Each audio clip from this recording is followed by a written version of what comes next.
and welcome to Daily Hope, the Behind the Music edition. This week we're embarking on Independence Day weekend, which is one of my absolute favorite holidays.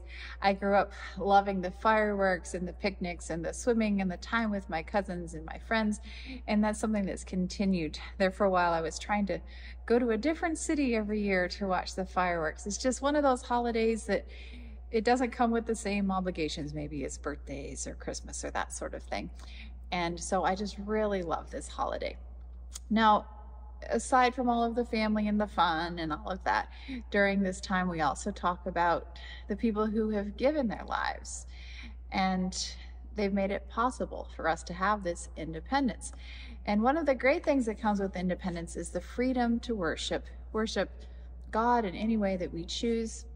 One of the other things that I love being a musician is that having this independence and having people who have worked so hard to help us have a country that's free and safe is that artists can do things other than have to go to war.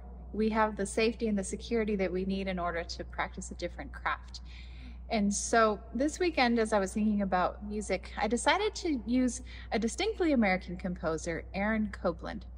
Now, Aaron Copland, he was born in 1900, and he was writing music that he wanted to be very distinctly American.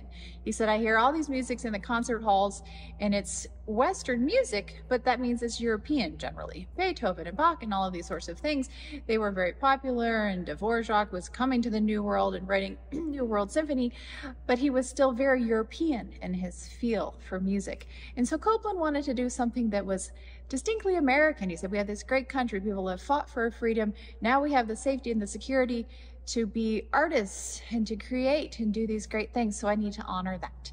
And so one of the things that he did was go and look for some tunes that were distinctly American. He found shape note melodies. He went through old hymn books, and in this, one of the hymn books that he found that was published in 1855, he found a revivalist song that's called Zion's Walls. Now, it was written in 3 parts, and these people who were farmers and lived out in the country probably didn't have a lot of education.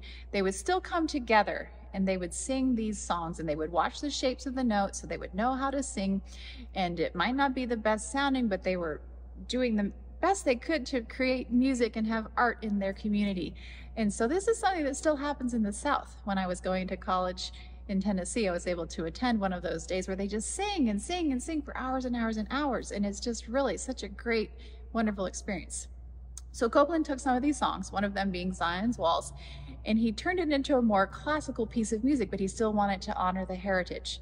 So Zion's Walls is based on a pentatonic scale. Now, for most of our Western music, our European music, we have our major scale. We can make it minor. And then there's various different ways, and there's, modes and so on. But that's the basic way that we approach music. Now, the pentatonic scale only uses 5 notes.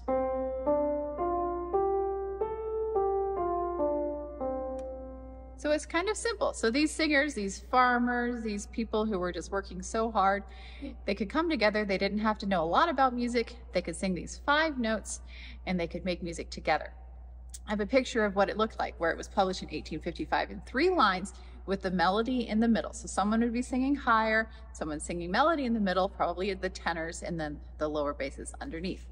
And so it's appropriate that Copland said it in a way that a tenor could sing as a solo, but he made it much more classical and much more exaggerated than it would have been with people just singing a cappella in a little schoolhouse or something like that. So let me read the words to you of this great piece. Come, fathers and mothers, come, sisters and brothers, come join us in singing the praises of Zion. Oh, fathers, don't you feel determined to meet within the walls of Zion? We'll shout and go round the walls of Zion. So this is an exciting piece. The reason why people fought for us so that we could have freedom. Now we have freedom of religion, we have freedom to make music, we have safety, we have security, and we're all looking forward to spending time together in Zion, in heaven. So just a great, wonderful weekend. Be safe, celebrate, enjoy those that you have around you. I hope you'll join us for worship. You can always watch us online. Our online streaming service is at 9:30 here at Victory. I hope that you're following us on YouTube and that you've liked our Facebook or Instagram pages. It's just a great way for us to have this online community, whether you're traveling this summer during the holidays and things. It helps us still feel connected. So enjoy this piece by Aaron Copeland, and I'll be back with you again next week.